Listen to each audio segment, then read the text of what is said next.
कश्मीर के बडगाम में एक पवित्र दरगाह है जो 15वीं शताब्दी के सूफी संत शेख नूरुद्दीन नूरानी की दरगाह है। नाम है चरार शरीफ। वैसे तो दूर दूर से अकीदतमंद यहाँ दुआ मांगने आते हैं, अपनी मुरादों के लिए हाजिरी लगाते हैं और कहा जाता है कि बिछड़े हुए लोगों के लिए दुआ मांगी जाए यहाँ पर तो जल्दी मिल जाते हैं। लेकिन साल 1995 में गर्मी के मौसम में इस पाक जगह कुछ ऐसा हुआ जिसके बाद सर्दियों तक यहाँ लोगों की चीखें कैद हो गई थी, क्योंकि एक पाक जगह को मासूमों के खून से लाल किया गया था। नमस्कार, मेरा नाम है मोहम्मद आसिम। 90 के दशक की बात है। अखबारों में चरार शरीफ की जले हुए सामान, खंडर हो चुके घरों की तस्वीरें छपी थी। सब कुछ उजड़ गया था और ये सब किया था हारून खान उर्फ मस्त गुल ने, जो अफगानिस्तान से ताल्लुक रखने वाला दहशतगर्द था और जो पाकिस्तान से आया था। असल में 15वीं शताब्दी के सूफी संत शेख नूरुद्दीन नूरानी की दरगाह में आतंकियों ने शरण ली थी और कहा जाता है इन्हीं का सरगना था मस्त गुल। 12 नवंबर 1994 को उसका करीबी शाहिद लतीफ़ गिरफ्तार हुआ था, लेकिन पुलिस और एजेंसियों को भनक नहीं लगी थी। उनको अंदाज़ा भी नहीं लग रहा था कि आतंकी किसी बड़ी साजिश को अंजाम देने में लगे हैं। वैसे तो ये जगह कश्मीर से करीब 18 किलोमीटर दूर है और सूफी संत शेख नूरुद्दीन नूरानी को अलमदार कश्मीर भी कहा जाता है। लेकिन इस जगह ऐसी हैवानियत को पाकिस्तानी आतंकियों ने अंजाम दिया कि उसने ना सिर्फ अमन चैन में खलल डाली, बल्कि घाटी को नफरत की आग में झुलसा दिया था। कहा जाता है कि मस्त गुल जब सर्दियों में 700 साल पुराने धर्मस्थल आया था, तब सालाना उर्स काफ़ी प्रसिद्ध हुआ करता था। गुल और उसके लड़ाकों ने स्थानीय आतंकियों के साथ मिलकर लोगों में ये भरोसा पैदा किया था कि वो हर हाल में दरगाह की सुरक्षा करेगा। उसके साथ आए आतंकियों में कुछ काफ़ी पढ़े लिखे भी थे। इनमें से एक कराची यूनिवर्सिटी का टॉपर केमिकल इंजीनियर भी था। धीरे धीरे पूरा इलाका आतंकियों का गढ़ बनता जा रहा था, तनाव बढ़ने लगा था और फिर 8 दिसंबर 1994 को सेना ने चरार में ऑपरेशन की अनुमति दी गई। सेना को अनुमति मिलने के बाद 2 जनवरी को बीएसएफ ने ऊंची पहाड़ियों पर लोकेशन लेनी शुरू कर दी और फिर 1 फरवरी को आईबी ने सीक्रेट नोट भेजा जिसमें लिखा था कि चरार मार्केट में 125 विदेशी घूम रहे हैं। 10 दिन में ये दूसरी रिपोर्ट थी। इससे पहले 21 जनवरी को आईबी ने सूचना दी थी कि टाउन में कई पाकिस्तानी और अफगानी आतंकी मौजूद हैं। ऐसे में केंद्र सरकार फौरन एक्शन चाहती थी, लेकिन राजभवन ने वक्त लिया।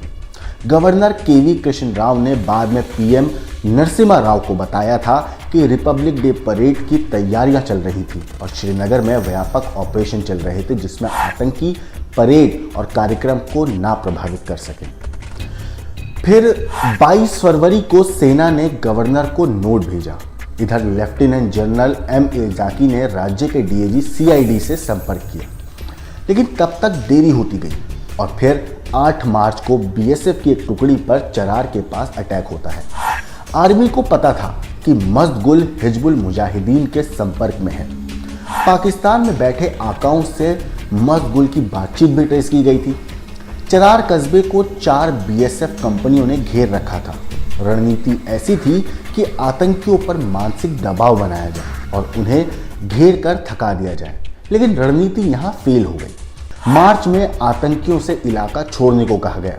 वैसे रिपोर्ट्स के मुताबिक कहा जाता है कि उन्हें पाकिस्तान के सुपुर्द कर दिया जाएगा, ये भी उनसे कहा गया था, लेकिन आतंकी नहीं गए। इसके बाद 19 मार्च को धारा 144 लगा दी गई।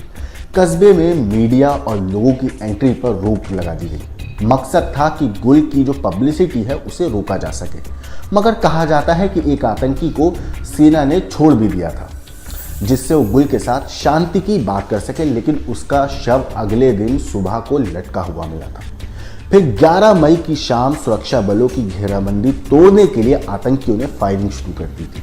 कहते हैं कि अगली सुबह दहशतगर्दों ने दरगाह में आग भी लगा दी थी। देवदार की लकड़ी से बनी 700 साल पुरानी दरगाह धू धू कर जलने लगी थी और फिर देखते ही देखते पूरा कस्बा जलकर तबाह हो गया। काफ़ी लोगों ने हालत बिगड़ने के बाद पहले ही दूसरे इलाकों में शरण ले ली थी, लेकिन सेना को आतंकियों के चुंगल से कस्बे को आज़ाद कराने में करीब 1 महीने का वक्त लगा। 25 आतंकी मारे भी गए, लेकिन मस्त गुल जो था वो भाग निकला था। काफ़ी वक्त तक वो गायब रहा। कभी कश्मीर में आतंकियों के पोस्टर बॉय रहे मस्त गुल को बाद में हिजबुल ने ही विलन घोषित कर दिया था, उसे निकाल दिया गया। फिर 2001 में हिजबुल मुजाहिदीन ने उससे नाता तोड़ दिया। कहा जाता है कि जब मस्त गुल चरारे शरीफ में आया था तो कई लोगों ने जश्न मनाया था, लेकिन जब लौटा तो पूरा कस्बा शमशान बन चुका था। लोग जब अपनों को खोजने लगे थे आग लगने के बाद, तो उन्हें सिर्फ जली हुई लाशें मिली थी। वो 1995 के गर्मी का मौसम था। तड़के सुबह दरगाह में आग लगी थी। आसपास जो घर थे वो ज़्यादातर लकड़ी के बने थे। ऐसे में आग धधकने लगी और फिर चारों तरफ ऊंची ऊंची आग की लपटें उठने लगी थी। अब ना तो आग बुझाने का टाइम मिल रहा था, ना जान बचाने का, क्योंकि एक तरफ तो आग धधक रही थी तो वहीं हैवान आतंकी दूसरी तरफ बेगुनाह लोगों पर गोलियां बरसा रहे थे।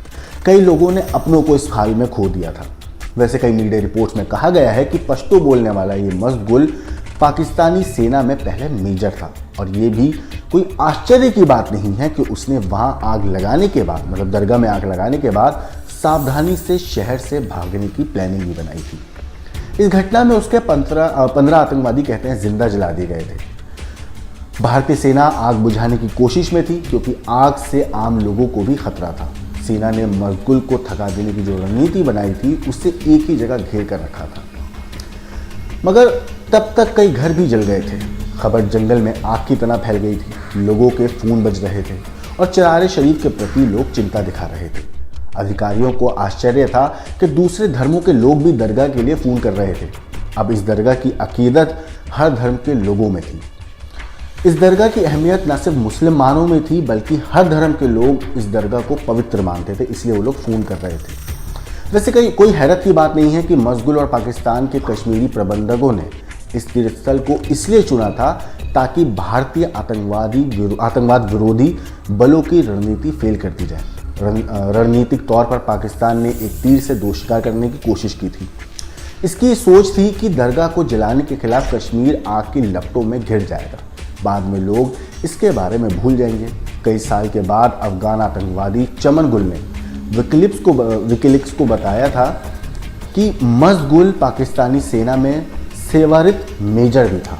वो कश्मीर में युद्ध छेड़ने के अलावा पाकिस्तानी युवाओं को कट्टरपंथी बनाना चाहता था। शुरुआती सालों में पाकिस्तान समर्थक हिजबुल मुजाहिदीन ने कश्मीरियों को उस दरगाह में जाने से रोका भी था। वहाँ पर प्रसिद्ध उर्स मेला ना होने से स्थानीय लोग भी दुखी थे, मगर अब चरारे शरीफ दरगाह का पुनर्निर्माण किया गया है और ये एक भव्य इमारत है। मजगुल और पाकिस्तान कुछ भी कर ले, लेकिन सूफी संतों के प्रति कश्मीरियों की श्रद्धा की भावना को कभी नहीं मार सकते हैं। इस स्टोरी के बारे में आपका क्या कहना है, आपका क्या सोचना है, हमें कमेंट करके ज़रूर बताइएगा। और कभी कश्मीर जाने का मौका लगे तो इस दरगाह पे आप भी ज़रूर जाइए।